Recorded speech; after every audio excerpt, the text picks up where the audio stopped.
What is up, everybody? Welcome to Truth and Transparency. Balaclava. We're going to talk about it. We're going to talk about masks. But first, I have this up for a reason. News Nation wanted to make sure that 13 hours ago, Brian Culver bought black masks before Idaho killings, prosecution says. Then 8 hours ago, Brian Culver bought black masks before Idaho murders, documents. So, Ashley Banfield, what is good? I could go on, believe me, but I'm going to stop here and bring in the best resource I can think of in this story, and that is our own Brian Enton. Okay, Brian, let's start with the Balaclava. Again, I couldn't believe it. Today, documents showing that they have the receipts. The state has the receipts for the black Balaclava from... Ashley Banfield couldn't believe it. She couldn't believe that I would actually have it the opposite way. I would expect that somebody that runs at night, lives in Pennsylvania, I'd call you out on your bullshit that you weren't a runner if you didn't have this. The reason that you wouldn't wear some type of ski mask with like tight holes is because your peripheral vision. Okay. I'm Dick's Sporting Goods. However, if I'm the defense, I'll say this is Idaho. It is freezing in Idaho. He didn't buy it in Idaho. And lots of people wear these balaclavas. See, that's where I'm like, no, I wouldn't be saying anything like that. Actually, he didn't buy it in Idaho. He bought it in January of 2022. But I get it, Ashley. I get that you have to say Idaho because you're trying to make it closer to the time of the crime of this being bought. I see it. Oh, and P.S., he bought it in January, in winter in Pennsylvania. I guess that makes sense, but it's really going to have to be... I guess that makes sense. But what? Let's hear. Add this to the mountain of evidence and see how the jury feels about it. The mountain of evidence. Well, isn't that just conclusory there, Ashley? What are you talking about? I thought she was going to come with like a bang.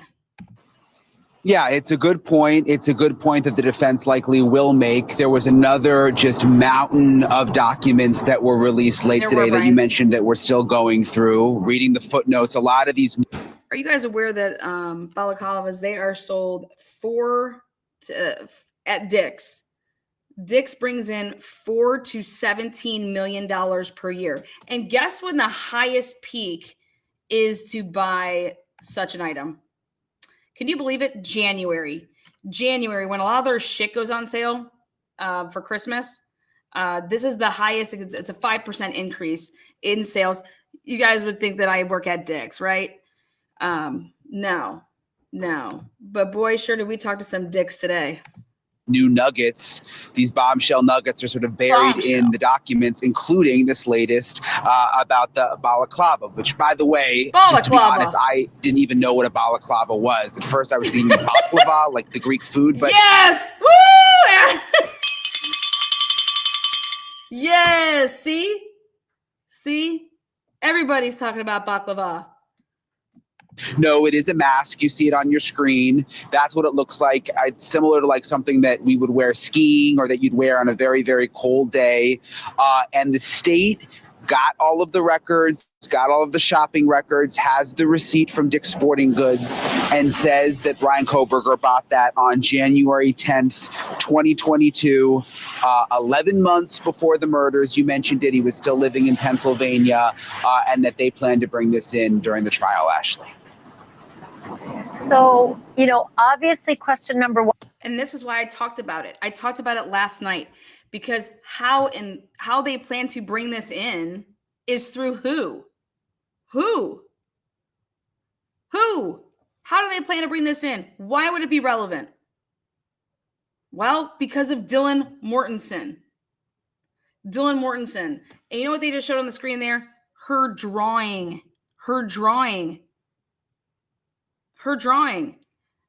That bombshell announcement yesterday, which was after Vicky Gooch showed her a picture of it.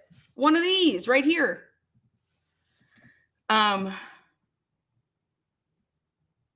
So I do talk about what they're just talking about right here. I just really didn't think the title should be Brian Kober bought a black mask before Idaho killings. What? Excuse me? He did? Oh. One would be, that's fine if you bought the balaclava in Pennsylvania, or if your family bought the balaclava in Pennsylvania, show it. Where is it? You know, if they have a black balaclava. Show it? Where is it? Ashley, I thought you were a lawyer. Why does Brian Kober have to show a goddamn thing? Show what? Do what? What are you talking about? Why aren't we talking about why this is coming in? Or why they're trying to have this come in? Because of Dylan Mortensen. Dylan Mortensen and what she says she, quote unquote, saw that night. In the, you know, things that they seized from his apartment in Washington, that would be one thing, but I never saw one on the manifest. Did you? Manifest? No, I do not remember seeing it on the manifest. Granted, a lot of new things. Wait, why are we using the word manifest? Washington, that would be one thing, but I never saw one on the manifest. Did you? What the fuck is a manifest? You mean what? Ashley, that's not a manifest. Why would you ever use the word manifest? Are you talking about a search warrant return on what was in his apartment? Are you talking about a search warrant return that was in his car? Are you talking about a search warrant return, inventory return here? Was at his parents' place? Is that what you're referring to as a manifest? Man, she's got Luigi on the brain, baby. Was there some prejudicial No, I do not remember seeing it on the manifest. Granted, a lot of new things continue to come out. It's possible that we just don't have that document because we didn't even know that the balaclava existed or was part of this until today with this latest document dump. I also think this is going to be really interesting, and I'm curious whether this comes up. Since he was living with his family, there's been talk of a shared Amazon account. So how are they going to prove who actually bought the mask? Because you mentioned, I mean, if you live in a cold climate, you know, could have been anyone in the family. Sure. Why aren't we talking about the most important part of this? Sure. And why is this even important? Why do you guys notice that they're hiding the biggest thing about this? Why aren't they talking about what I talked about last night? Why would this even be relevant? What if he bought a mask that was the ski mask that had the little circles and little mouth? What?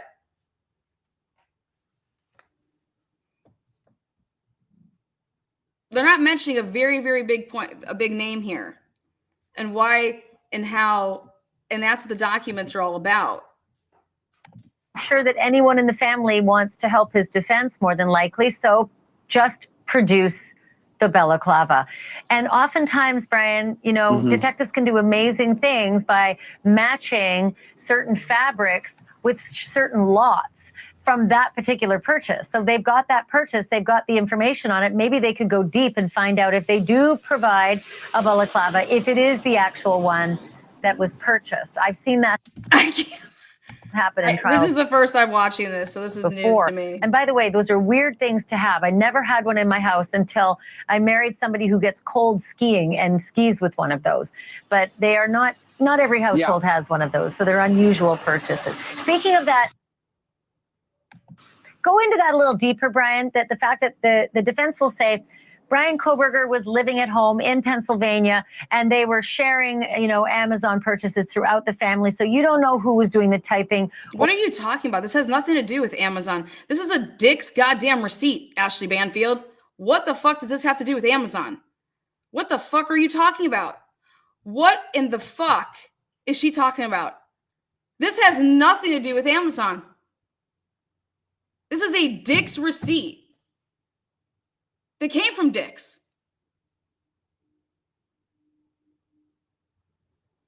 How do you think they found this all this months later? I'm going to guess probably he used a scorecard at Dick's. You know what I mean? Where they track all the shit that you buy on your scorecard. But this isn't a purchase through Amazon.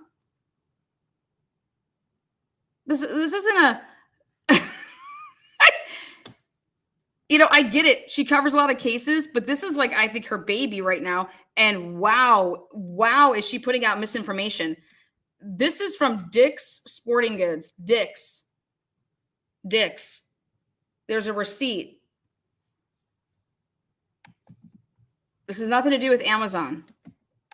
Or doing the purchasing. And that would extend to the knife sheath, to the knife sharpener, right? And any other purchases that they find unusual. Oh, good. So you didn't say the And this may be one of the reasons we may see Bryan Kohberger's family members, his parents and sister, called as witnesses during the trial. This has been brought up. Why did Brian Enton say his sister and not sisters? Interesting there, Brian. Some of the documents, this may be the reason why. You know, there's been discussions in these documents. Good. I was waiting for them to show that. Perfect. You guys want to know what people do when they want to LARP and act like they're military? They go out and buy things to LARP around with. Right there, that knife and knife sheath. You want to know who else wears balaclavas? Oh, military people, firefighters, police. So wait, there is a sheath at the scene that has a military logo. And now the person who I believe was not being truthful in some of her statements, whether it's because she doesn't remember, whatever, is now the person that's talking about this balaclava. That's how this is possibly going to be roped in. But this was all suggestive off of two people. And no, I don't think Dylan did it. Maury asking, what color was the eyebrows? Then Vicky Gooch saying, hey, is this what you saw? And shows a picture of a balaclava.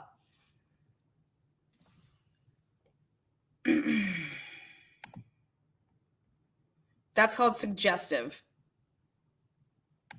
That I've been going through about, well, if they get called as witnesses, they're not allowed to be in the courtroom. I don't even know if they're talking anymore, so I'm done with that. All right, next up. In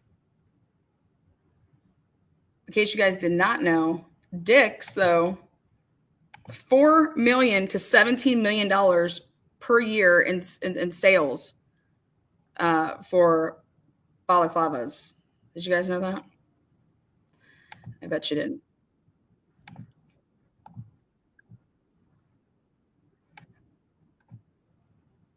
That's about 8 months before the murders. Okay, here, check this out. Ready? But let's start here. You cannot gauge a murder case by the sheer tonnage of the paper documents that it produces. But if you could, Idaho versus Kohberger really would be the trial of the century. Yet another metric ton of motions have just been filed or responded to, each one giving us another sneak peek at the main event, which is now less than 5 months away, the trial of Bryan Kohberger. We've been digging through all these documents throughout the day, and among the revelations is evidence tying the defendant, Bryan Kohberger, to the black balaclava mask that was spotted by a surviving housemate. The prosecutors say it was spotted by a surviving housemate. There it is. Now, go back and watch the beginning of my show yesterday, and you'll see why, holy shit, this person's the one that's giving any type of, wow. Yeah, people use them for running. What's up, Dr. Latina? I have a balaclava for biking to work and walking my dog in with their, yep, this is absurd news. Well, there's a reason that this is news, though.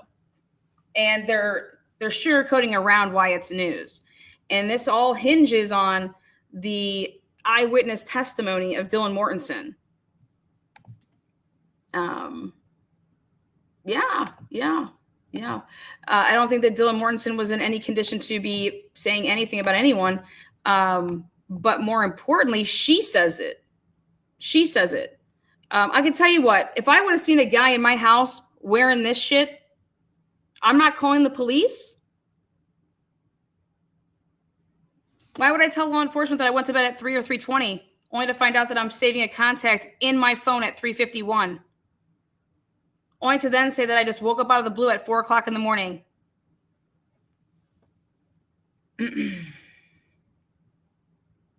Where's any of this talk? The PCA is all trash. They have proof that Brian Kohberger bought a black balaclava mask, quote, the same type of mask described by Dylan Mortensen, from a Dick's Sporting Goods store in January of 2022. That's about 8 months. Wait, do you see how she's like, it was like a rectangle? You see that rectangle? So I'm going to show you guys something. Well, I'll show it to you here in a little bit. For the murders. And speaking of Dylan Mortensen, the defense is now attacking her description of a mask-wearing intruder. Wait. The defense isn't attacking it. The state and the investigators should have actually done their job. They should have done the attacking of it. That's where I think this is really kind of psychologically a fucked up situation, that the defense has to be the ones to do any of this, because anybody that's a very good investigator, wait, Dylan doesn't know anything. Dylan lied to you. Why would she lie about when she went to sleep? Why would they not call 911?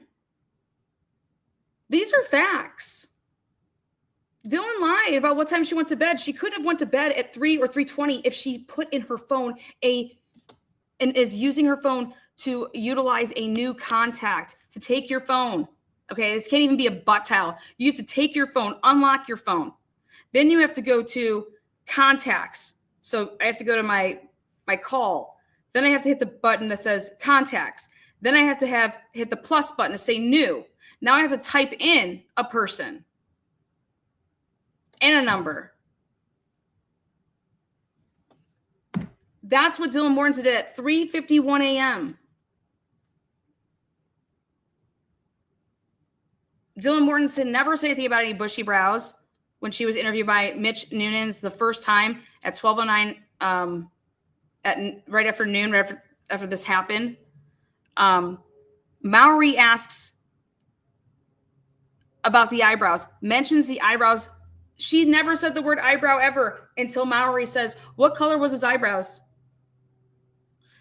Then 3 days later, November 17th, it's been 4 days later, November 17th, Vicky Gooch says, okay, is this the type of mask you saw? And shows her that. Yeah, it was, yeah. And then so she drew this picture that you're seeing after Vicky Gooch showed her a picture of it. But she makes something that's really interesting here. And you would just think you'd have a mask and you would just have the opening. But she describes that it was rectangle. If you actually print it off and look, she's talking about it being like the shape of it. And then it was rectangle. It's like a rectangle. Then it's like a bigger square. Okay. But none of this comes out. And Dylan doesn't draw any of that just like by herself. She's asked, and that's called suggestive. Bushy eyebrows. The state says that is Kohberger she's describing. The defense says, well, that witness, that roommate, that surviving roommate was influenced by the detectives on the case. And they point to the fact that she admits she was drunk that night when she saw a stranger walking past her bedroom door. For what that's worth. In the earlier filings, prosecutors brought... What do you mean? What do you mean for what that's worth? What do you think that's worth? What do you think that's truly worth, Ashley? Because I can't ever think of anybody that would have ever not called 911 or Or fuck, if you're not going to call 911, that you wouldn't have left your own house. If somebody's trying to come into my house and I'm trying to do what? I'm trying to get the fuck up out of there. And that's what the defense actually says first, is that Bethany's right outside and has a door right there to leave. She doesn't leave. Dylan goes downstairs, has to walk right past the door. She doesn't leave. And instead, these two girls are down in one of the bedrooms after all of this happens, and then wake up and start doing the bizarrest shit from 7 o'clock in the morning until 911 is called.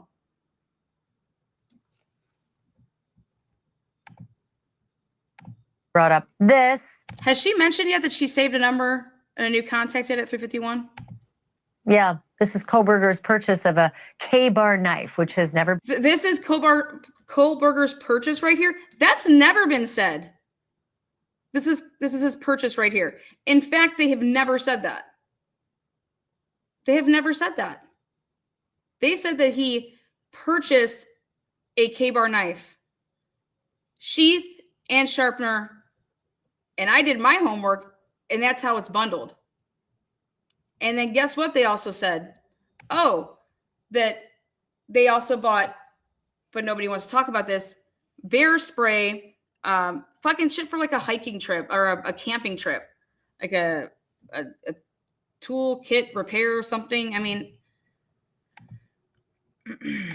been found, and a knife sheath. That one matched the one found near two of the victims' bodies in Kohlberger's DNA. Where are the you state seeing says that? Where are you seeing that? For what that's worth. For what that's worth. In the earlier filings, prosecutors brought up this. Yeah, this is Kohlberger's purchase of a K-bar knife, which has never been found, and a knife sheath. That one matched the one found near two of the victims' bodies, and Kohlberger's DNA, the state says, is on that knife sheath. But the defense now claims that his Amazon purchase and his browsing history that showed he bought a K-bar knife and bought a knife sharpener and bought a sheath, Okay. a K-bar sheath. Wait, where does Well, it the say defense that? says that browsing history should be in it. Wait, where does it say that? That's not fucking true. No, Ashley. No. It does not say. Well, hold on. This is how I have my debates with mainstream media because they too scared to debate me. It doesn't say that in any filings that Brian Kohlberger purchased this sheath. The fuck no, it doesn't. Admissible. Because at the time he was living with his family, and other users could have been doing the typing, searching, and the buying. What? They also say the knife and the sheath may have been part of a larger purchase with like camping supplies, There you go. including a tire inflator, a backpack, and bear spray. That is some good defense work right there. Because if you bought all those things, camping things, bear spray, tire inflator, backpack, and a K-bar knife in Pennsylvania, that would make sense. But if you can't produce that K-bar knife or the sheath or the sharpener. Well, they found a bunch of knives. Go look at your manifesto. Go look at your manifesto.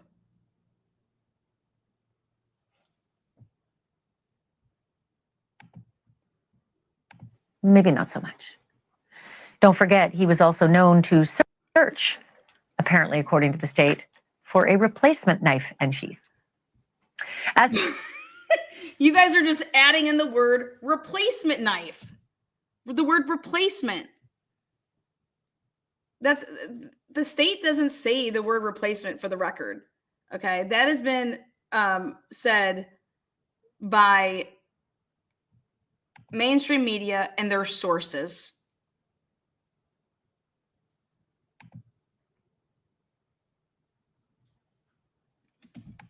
For his medical conditions, we've got answers for that now too.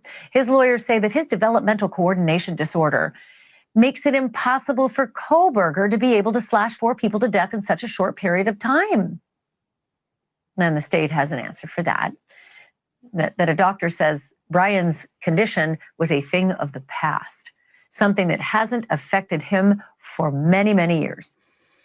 And whatever he's got left. It sure looks like it affected him on that body cam. Okay. It sure looks like it's affecting him when everybody seems to comment on how creepy he is and how he stares and how he walks. And it seems like he's definitely affected by his condition, Ashley. But of course, the defense of the state can say whatever the fuck they want. That's going to come down to experts. Is like the fine motor skills, little things, not big things. I could go on, believe me, but I'm going to stop here and bring in the best resource I can think of in this story, and that is our own Brian. I thought she was about to say big dicks. Okay, Brian, let's start with the I thought she was about to talk about dicks there, about big things, and then put up a dicks logo. Hey, even those Gonsalveses made a joke, and see, that's why, like, they made a joke about dicks, and I chuckled at it. I thought it was funny. That out of all the things, like Brian gets caught by dicks or something like that, or whatever the hell it was.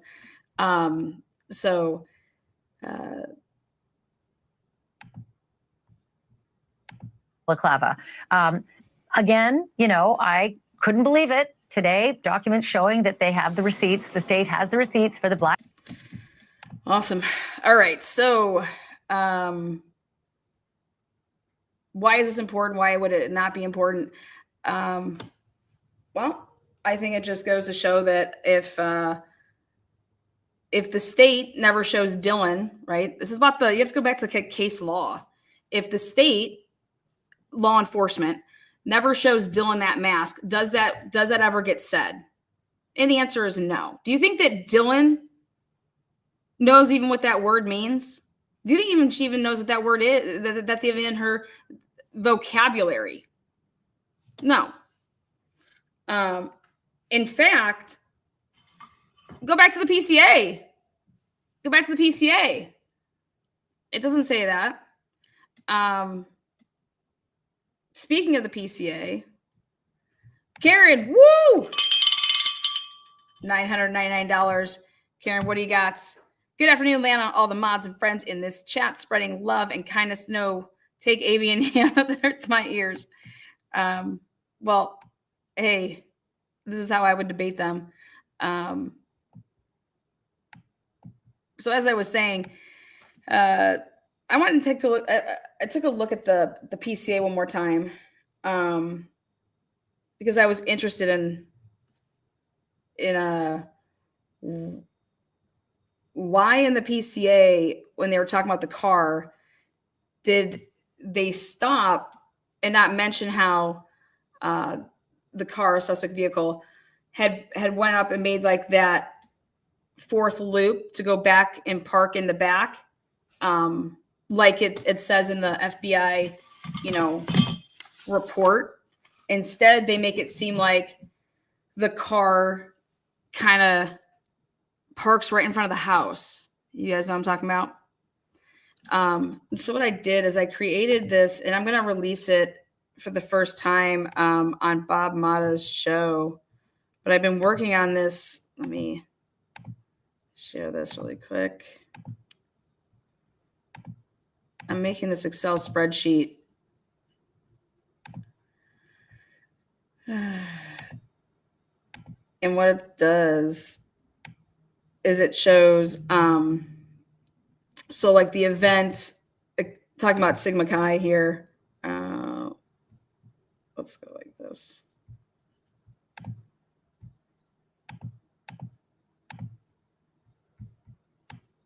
Let me see if you guys can even see this. All right, so, whoopsies. I went and took all these different points of interest during the PCA, and I'm going to compare it to how it was used in the PCA to then the actual evidence. And so that's what I'm working on right now. And I came across something that's very, very interesting.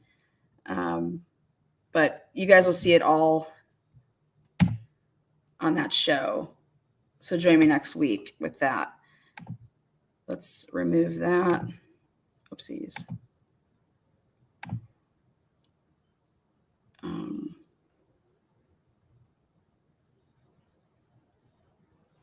No. We're going to call Dick's just because I have a question for them. So we're going to do a live call here to Dick's.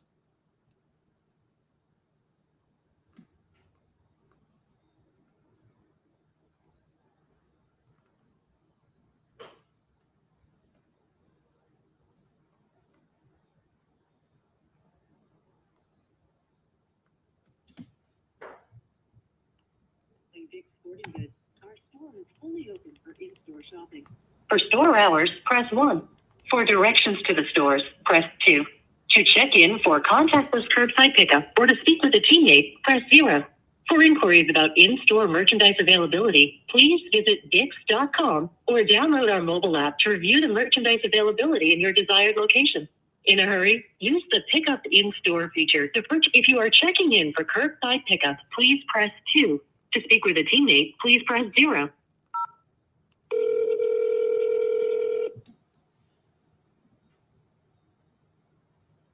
Exporting this Grove City. This is Ethan. How may I help you today? Hey, what's up? I have a quick question for you. Sure. Okay, so if I'm a runner and I want to I take night runs, it's pretty cold outside. What would you recommend that I get as far as gear goes? That is a phenomenal question. I would recommend probably so first, I mean, warm apparel if you're warm, or if you're running at night. Then I would probably recommend. Are you road running or?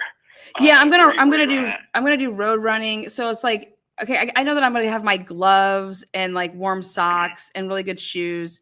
Yep. What do you think about like as far as like anything for my like face or? Sure. So I would think that you definitely need a light. Like we have ones that you can like clip onto the back of your clothes, so that you can be seen and it kind of flashes. Okay, so I should get a light. Okay.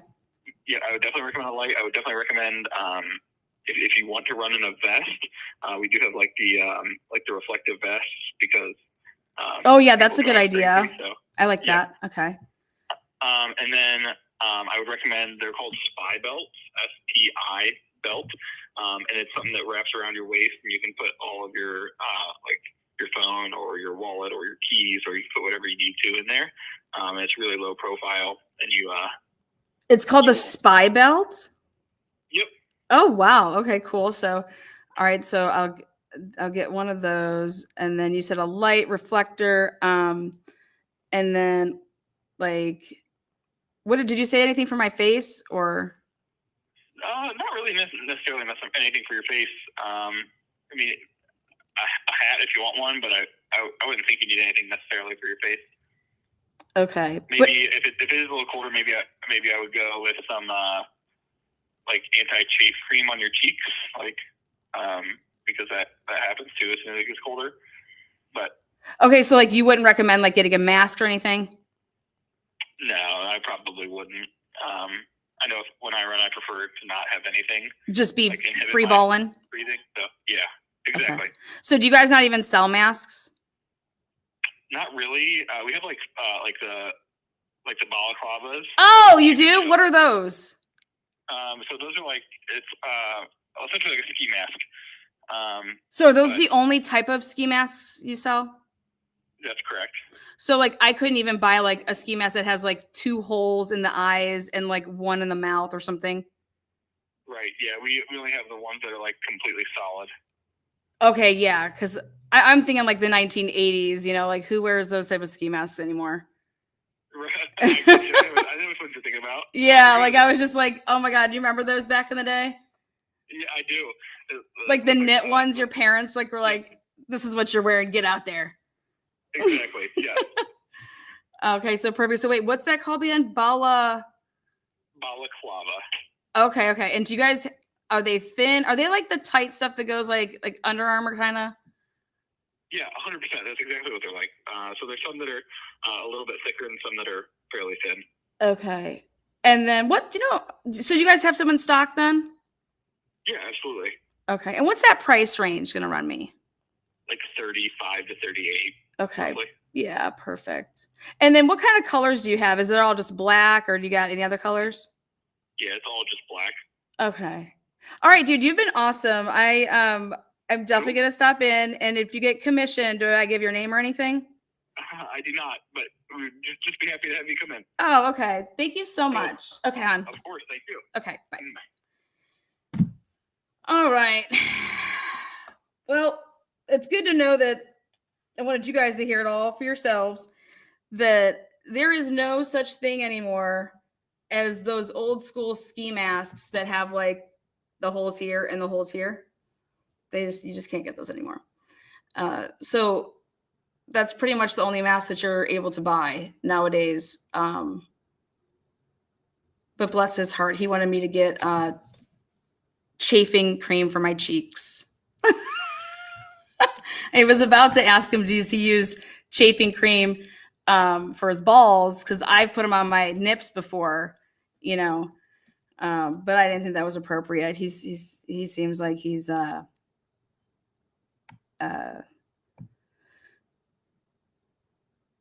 those virgin ears that he would have heard this morning. So, well, it's good to know that, which is really important. It's not like you could go and at Dick's you're going to have the option to buy the ones with the little holies with the eyes in the mouth. It's you're going with one style.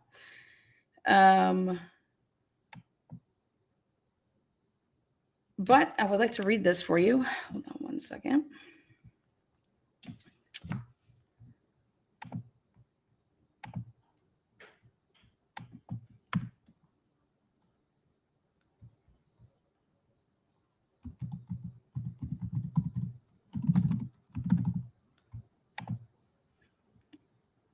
All right, so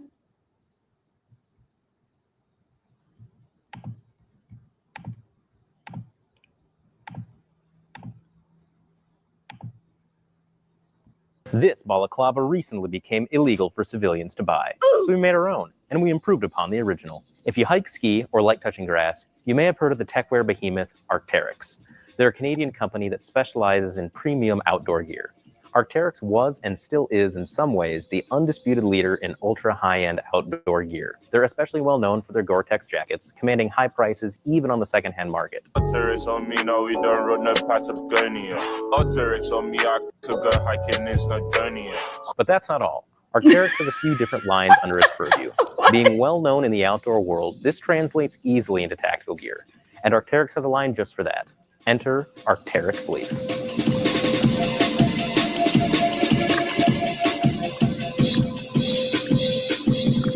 Since the early 2010s, Arc'teryx Leaf has been a staple of tactical gear. Both Arc'teryx and Patagonia achieved Grail status among gun enthusiasts for their experimental garments fielded by the world's finest special forces operators.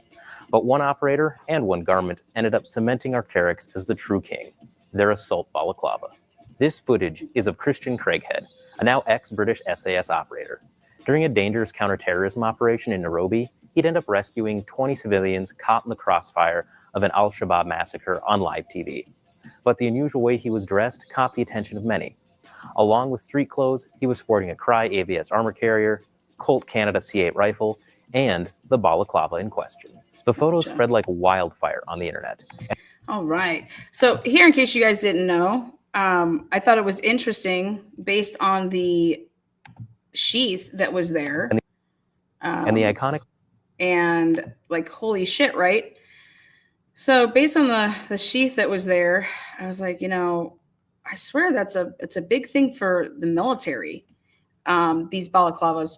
So military and tactical use, thermal insulation, soldiers operating in cold environments such as Arctic or mountainous regions use balaclavas to maintain body heat and protect against frostbite. Some more military and tactical use is camouflage and concealment. So in tactical operations, balaclavas can help conceal a soldier's identity and blend into the environment, especially when paired with camouflage patterns. Well, this is supposedly black, though. Protection from the elements. So if I, as Ashley Banfield says, like, oh, great move there by the defense or something like that. Well, wait a second. what type of knife sheath was there? It was military. Oh, and then balaclavas. Oh, wow. People that are LARPing and role playing and thinking that they're, G.I. Joes out there. Boom. As well as the military. Beyond cold, balaclavas shield against dust, sand, and sun exposure in the desert. They can also protect against minor debris. God, I love when that word comes up. It's really not debris, just so we're clear. It's debris. During combat or training exercises. Sports and fitness, winter running. Oh, here it is, winter running. As seen in your edited images, runners in cold climates might wear balaclavas to protect their face from windburn and or cold air, which can irritate the skin, hence why he wanted me to get that shave cream for my cheeks. I was about to ask him what cheeks, but I told you guys I didn't want to go there this morning. But the balaclava truly helps warm the air before it reaches the lungs, reducing discomfort. So, what is up? Is my seat too legit to quit in here? Hell no, girl. Jen, shake it, baby. Morning, Lana. Hi, everyone. Hopefully you're doing well, Jen.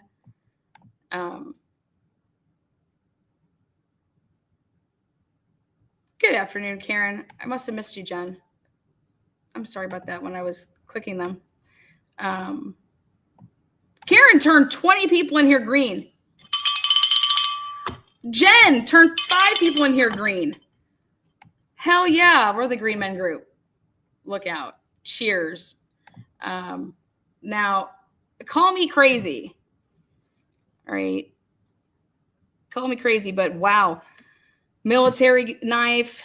And then, wow, these are used for wow, we're looking at somebody who's maybe, wow, military. Wow. Okay, well, but again, Lana, what's the point of this? Well, the point of this is because it all goes back to, why are we even discussing this?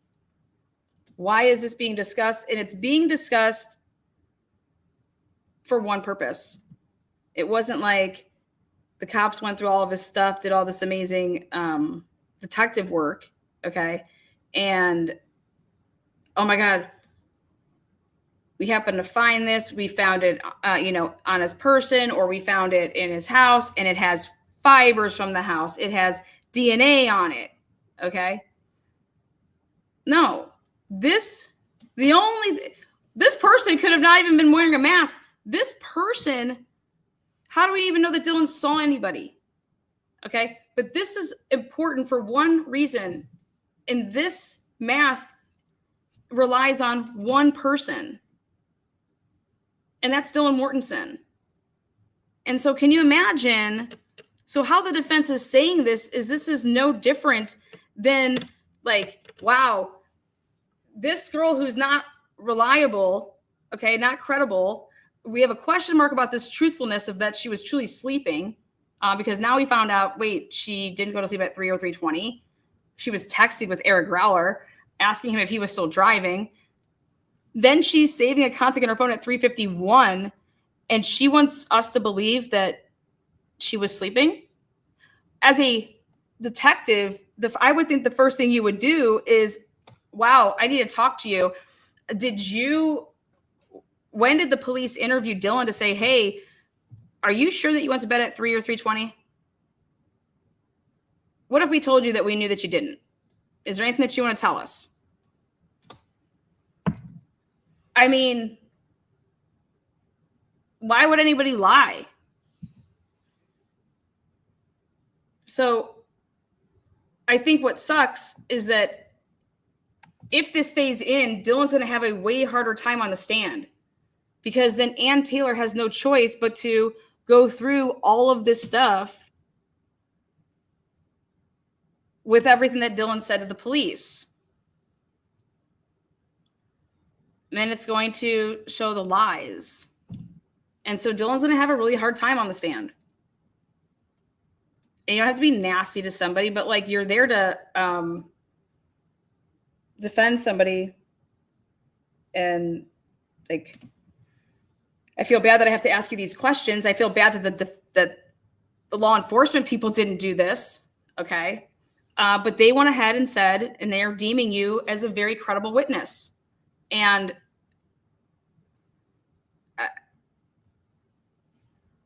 I'm going to give Dylan the benefit of the doubt and say, because we don't have the interviews, that she wasn't looking at her phone and that she wasn't going through it to say, okay, well, I know I did this at this time and this at this time and this at this time. I believe that she was talked to and just throwing things out generally. And then the police were labeling these times. The police said that for whatever reason, they never said what time Dylan went to bed, but they want to say that she woke up at 4. Well, they knew or should have known that Dylan saved a contact in her phone at 3:51, and therefore she was not sleeping and did not go to bed at 3 or 3:20. Then the police maintained that Dylan wasn't ever upstairs and that she was downstairs. So how could then Dylan see anybody? Remember Chief Fry? We have no witnesses here. We have no witnesses here.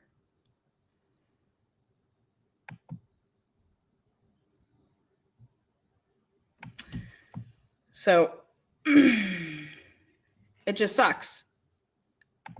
It sucks for Dylan. But saying that somebody went and bought something like this, I bet you if you go back further, I bet you Brian would have bought one before that one. You know?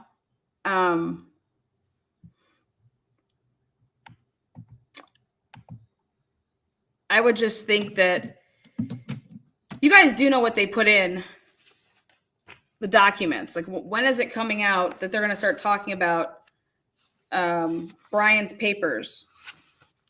They put in Brian's final exam from 5/5/2020 from a class that he took. Are you guys aware of this?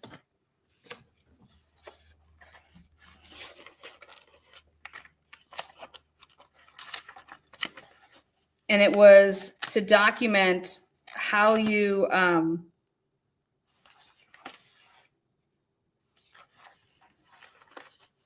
let's see. Well, I feel like laughing a little bit. So before I show that, I want to show this. For the first time ever, we get a look at Ann Taylor's text message or emails to Ashley Jennings.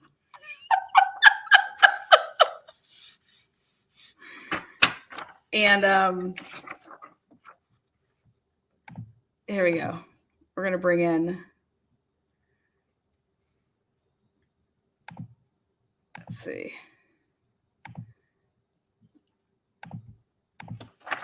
All right, ready? So this is Ashley Jennings, Bill Thompson, and their emails about this exhibit. Okay, so Ashley Jennings is like, I want this exhibit. I want this demonstrative. We're bringing it in on a rolling big old like table, and you could take it apart.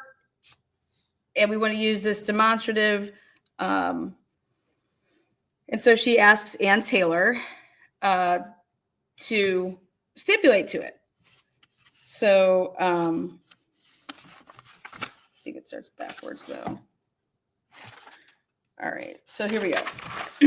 On February 3rd, let's take a look. On February 3rd, let's zoom in here. Ann Taylor, let's see how Ann Taylor handles Ashley Jennings here. So Ashley Jennings reached out from Ashley Jennings to Ann Taylor, courtroom model exhibit. And we would like to use a scale 3D model of the residence at trial. We anticipate this will be on wheels, Meals on Wheels coming through. We anticipate this will be on wheels, and each of the residence's floors will detach. Okay. I have included a picture of the model. Would you stipulate to the entry of this model? We intend to file a motion with the court for its use. February 3rd, 2025. Okay. Now, Ann Taylor says, "Hi, Ashley. I am surprised to see this email." What? Ann Taylor. "Hi, Ashley. I am surprised to see this email. I did not see this 3D model drawing in Discovery, nor did I see it in expert disclosures. I need a lot more information, and I need to see this in person, likely with an expert. I cannot stipulate specifically, or especially, I'm sorry, without full discovery and expert opinion. Please provide all materials as well as when and where the model is available for our viewing."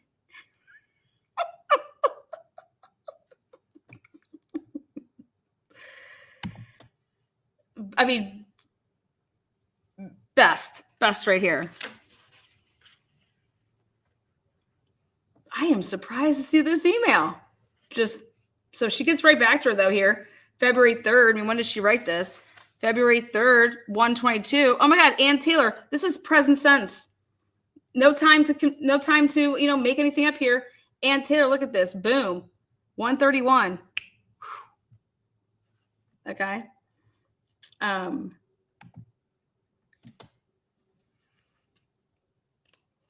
So let's see what else then happens. Then Ashley says, Ann, comma.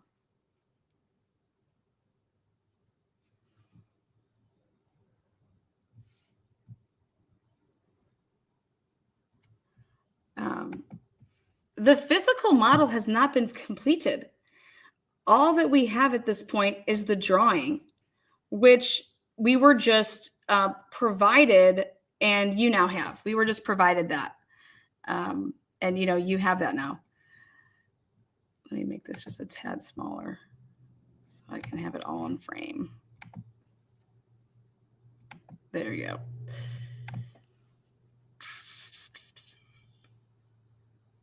And hold on one second.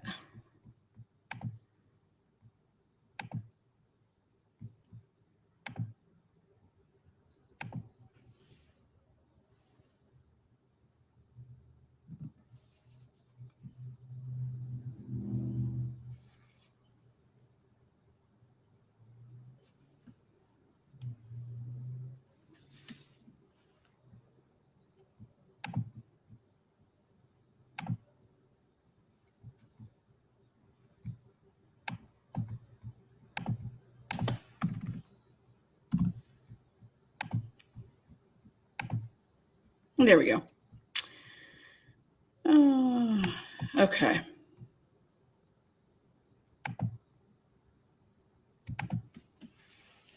All right. Sorry about that. Perfection. So our hope is to have either your agreement or a court order before expending the time and resources to do the actual construction. I note the exhibit list is due on April 21st, 2025. So go ahead and put that down when the on your list of important dates. With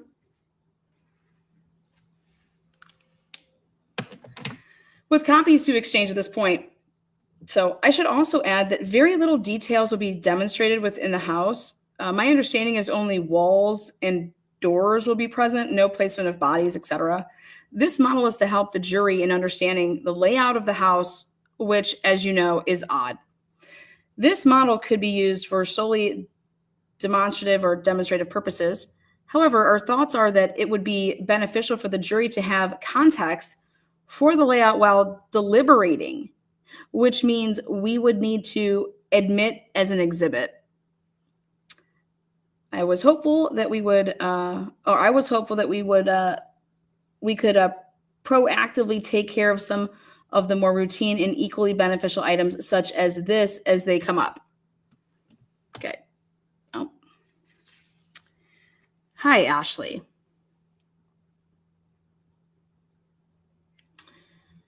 The issue I have in the building of is it to scale, not to scale, relies on expertise.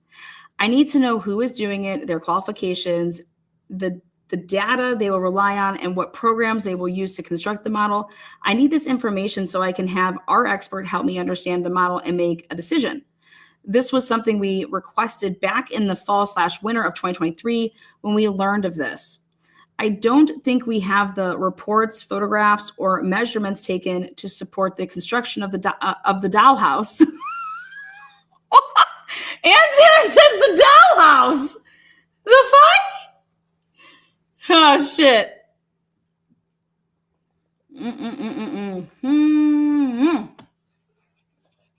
Wow. The dollhouse. Of the dollhouse. You guys, I read that. Spit my drink straight out. I said, wait, the dollhouse? So Ann Taylor named it that.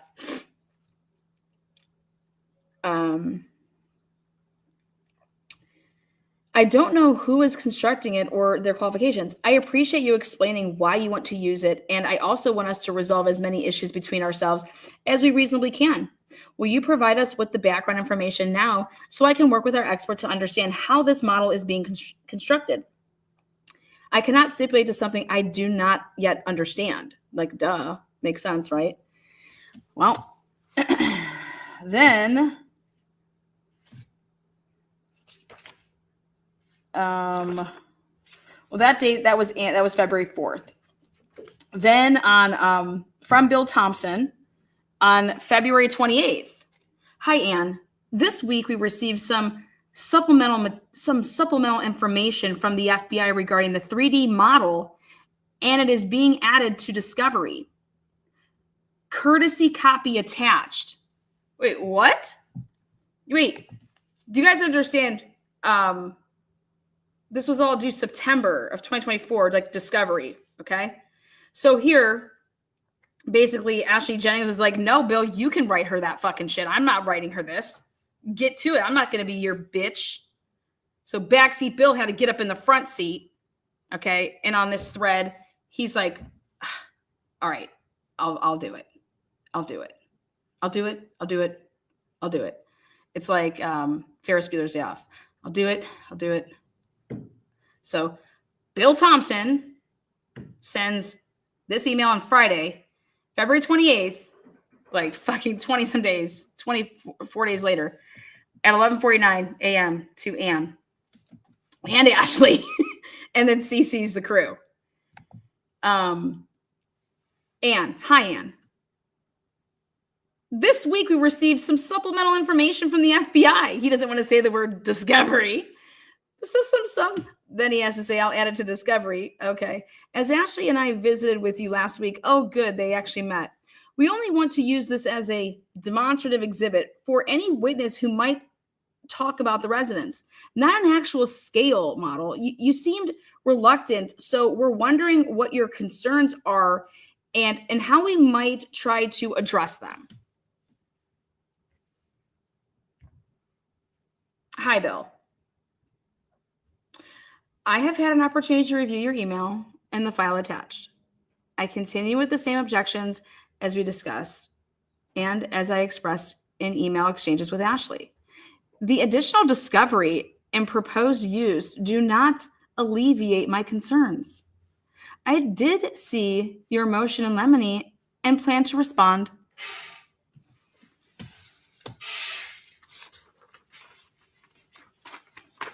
The end. Now, you're probably all wondering, what the hell is this all about? Well, this was Ann Taylor, Bill, and Ashley Jennings corresponding. But this is all about the state. So I did some digging. And,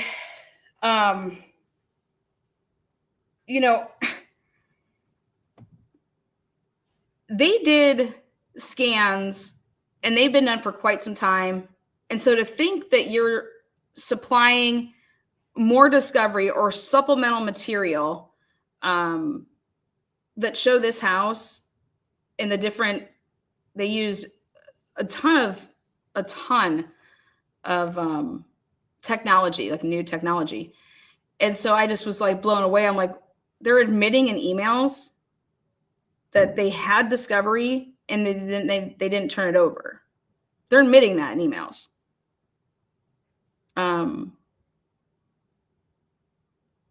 Blows my mind. Just blows my mind. So comes now the state of Idaho by and through the Latah County Prosecuting Attorney's Office and replies to the March 17th defendant's objection to the state's motion limine. And this is the admissibility of demonstrative exhibits and memorandum in support. At the outset, it is necessary for the state to clarify the history between the parties on the issue of a 3D model. It is true that the state's initial plan was to ask for a 2-scale 3D model of the 1122 King Road residence. Exactly. That was the plan. As part of that, and at least partially in response to Ms. Taylor's October 2023 request for additional information, because she asked for it way back then, okay, the state initiated inquiries for underlining supportive data for its own review and to share with the defense. Eventually, the state realized that there was not any need for a 2-scale model and ultimately settled on proposing a not-to-scale 3D model as a demonstrative / illustrative exhibit. And so my question would be, why do you think that you didn't need a 2-scale model? Because at one point they were going to do that. Now you don't think that you need it. I want to know why.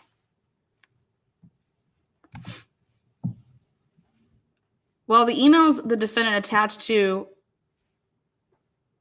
his objection make references to a scale 3D model. Defendant's Exhibit 2, the defendant neglected to include the balance of the email thread, which includes emails between Ms. Taylor and Ms. Jennings on February 4th, 2025, and emails between the undersigned and Ms. Taylor from February 28th and March 4th, where the state advised the defense or the defendant that the state had finally received supplemental information regarding the 3D model attached to the email, and that the state was electing to use a 3D model as a demonstrative exhibit for any witness who might talk about the residence, not an actual scale model. See the full email thread. Ms. Taylor's response to state's inquiry regarding any concern the defendant had about a demonstrative exhibit, not to scale, is merely that she continues with the same objections as we discussed and I expressed in email exchanges with Ashley Jennings. The defendant's same objections are reflected in Ms. Taylor's February 4th, 2025 email. Specifically, the issue I have is the building of a 2-scale model. I'm curious if that's a typo. We'll see. The defendant now argues that the same objection to a not to scale model without recognizing the difference in the standards for demonstrative evidence.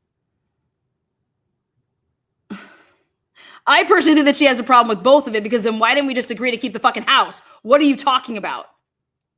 Okay, why would we ever knock down the house if you wanted to use the house?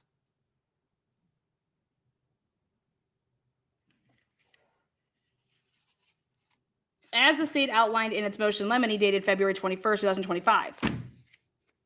Demonstrative / illustration exhibits are properly admissible when the exhibit supplements the testimony of witnesses or assists the jury in obtaining a better understanding of the facts and issues. State's motion in limine at page 2, citing 2 Masters Dewey case. For my voice purposes, I'm moving to the state respectfully submits that a not to scale illustrative model is no different than a diagram or a hand-drawn sketch or a floor plan. The state recognizes that it will need to establish a foundation that the 3D model fairly depicts or represents the floor plan of 1122 King Road on November 13, 2022, and that the use of the model will be helpful to witnesses in explaining their testimony and to the jury in understanding the evidence. Now, this is interesting to me because who are we trying to help here?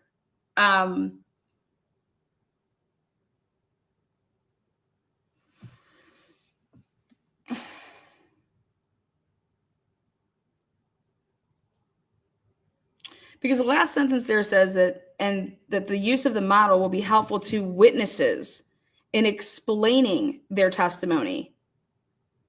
I personally think it's for these witnesses, okay, that worked on the case, if you want my opinion, and haven't done anything with it since 3 years ago. I don't think the DMBF or any lay witness that's a friend or I just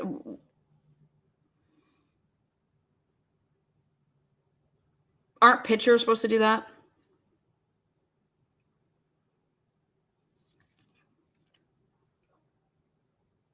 You want to know what I think it is if Dylan is hearing somebody's voice and she's in her room, how did she hear, I'm here to help you? Where was she at when she heard that? How could you hear that? Like, how loud would that have had to be, like, for you to hear that?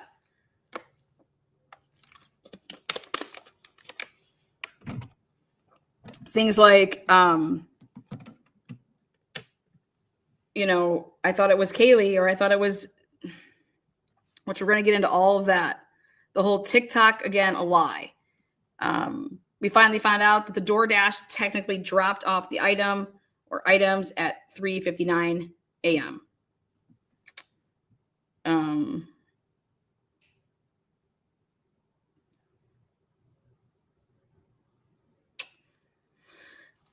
So I'm interested and would have loved to have been a fly on the wall as to why Bill wants this.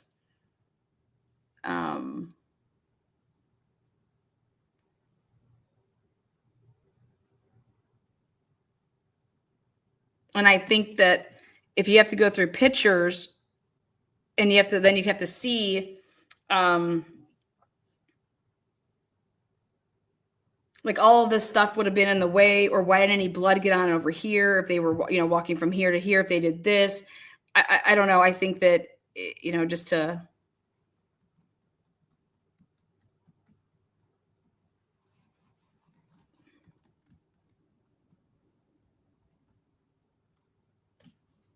I don't think the house should be looked at any other way than in the condition that it was in when the crime happened. I think that's weird.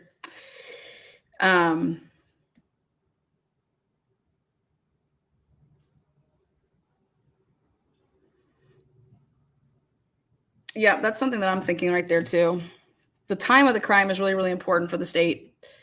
How long this took, and that it was just so.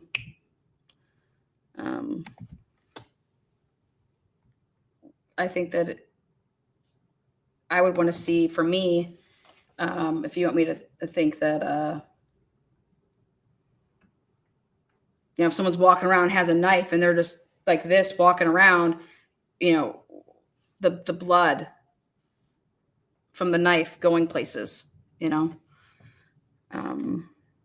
to see if there was a cleanup, to see if there was at any point an attempted cleanup. Okay. But showing and having in front of everybody just this plain white house. Okay. I think that that's not reality. And so I don't know why you'd want to be presenting something to a jury that's not reality. That's my take.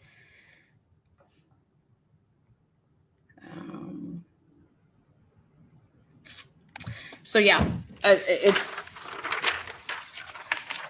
Hi, Ashley. Well, this is quite a surprise here in February that we're bringing this up. So I want you guys to take a look at, we'll close this out here, 5 minutes. Last part let's see. Farmer, what's good? YouTube member. Woo! Shake it. Shake it. We don't know who the DoorDash driver was, but the initials are MM.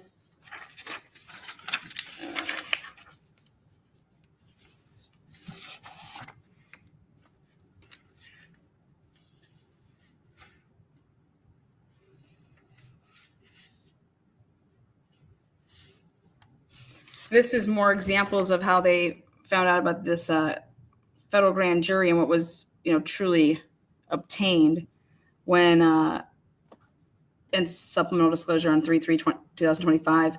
These appear to be documents he utilized the federal grand jury subpoenas, and this was Michael Douglas. He's an accounting forensic auditor, basically. And so Ann Taylor's like, why is he testifying to anything other than accounting shit? Like, what are you using him for? But it was interesting because accidentally some stuff got slipped up in there. But here, Mowry. This also proves that Jack Showalter, his phone was got. So, again, this is Mowry's initial disclosures. This witness is a detective with the Moscow Police Department. He began working the case in various capacities since the first day. He has conducted interviews, assisted in obtaining search warrants, worked on digital data, and worked extensively with Special Agent Balance. This disclosure was a list of 56 devices and other third-party data. Then on 3/3, the supplemental disclosure 3 months late, this disclosure states that there are 49 devices and digital data sets that this witness will testify. There is no connection, though, between Mr. Colbert and any of the following individuals: MM, KG, XK, EC, DM, BF, Jack DeCourt, Jack Showalter, and then MM, who is the DoorDash, EG, party driver, or EA, and that's Emily. The rest of this witness testimony will be about the download of other devices. Other than the police work conducted by this witness, the testimony must be limited to what has been disclosed. The devices and third-party data contain many terabits of discovery. No specific testimony regarding any of the devices should be allowed because there's been no disclosure about it.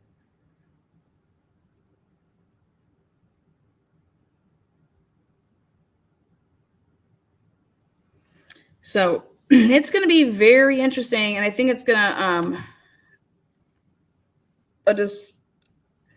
I believe that in the investigation, they didn't use Indian trails at all up until after December 20th. If I'm accurate on that, that means that they were stopping that alleged car in a specific area. But come back and check it out. I think tonight I have a live at 9.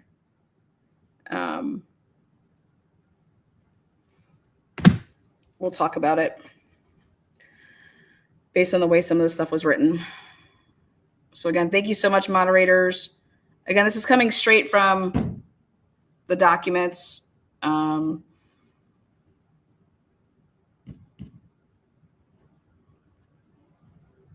TikTok, man, it was not 412, 316. So when people say, Alana, what's your problem? I have a problem with people lying that are in law enforcement. I have a problem with our rights being violated. That's my problem. I have no idea who committed a crime.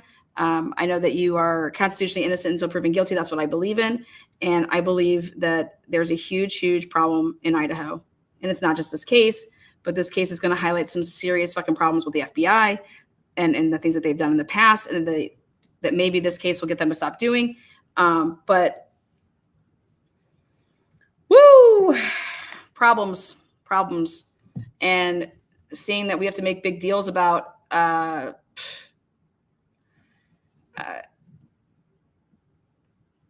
things that are being made a big deal, that's just, I hope and pray that that's just not what they have. That's all.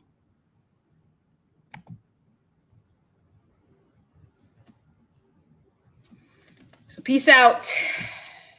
We'll be back. We'll be back, Jack. Bring your Borg. Name it something good.